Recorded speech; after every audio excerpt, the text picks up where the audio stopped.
Today is a great day. Today, we cap off the series that I have been working on for a month now. And if you have been watching up to this point, I thank you full-heartedly. If you're a subscriber, I love you. Lots of more great content to come. We'll be doing draft analysis and scouting reports on each team, giving a nice little breakdown of each team's players that they drafted from rounds 1 through 7. Of course, with that much detail and analysis and all of that goes into making those videos, in order to put the best product out there, I'm going to have to only limit it to the teams that are most highly requested. That way I can give a great analysis on them. So without further ado, let's get to the real reason you clicked on this video, the Toronto Maple Leafs, the sole holders of the 28th overall pick in this year's NHL draft. Now, before I explain my pick, let's take a look at this projected lineup for the future. Come on, look at how many question marks there are here. Now look, they have a fantastic offensive core that is young and very skilled as of right now, but it has become evident that with the departure of Kyle Dubas, huge changes are coming to this organization, and more than likely, from what all sources say, there will be a major blow up of this core.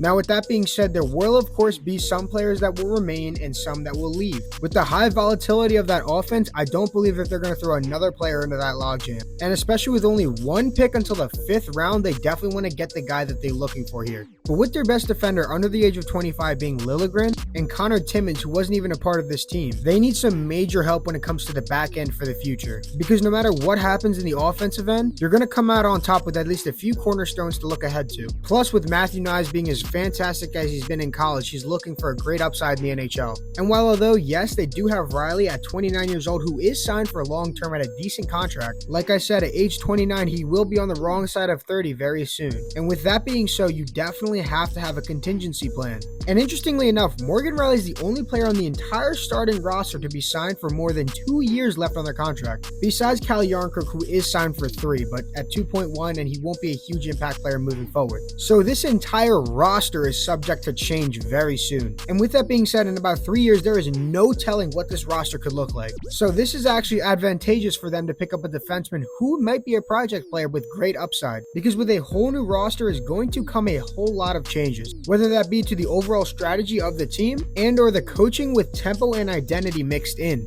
In my eyes, there is no telling what the future of the Toronto Maple Leafs looks like right now. So in my opinion, they should be taking the best defenseman available. Even if he's a project player, that is fine, as I said. And if you think that he is more NHL ready, well, give him a few years of development. And if you need to, bring him up when the dust all settles with the situation, have him be possibly a cornerstone. And if he doesn't pan out to be a cornerstone offensively and defensively, he will at least be a solid player moving forward for the future.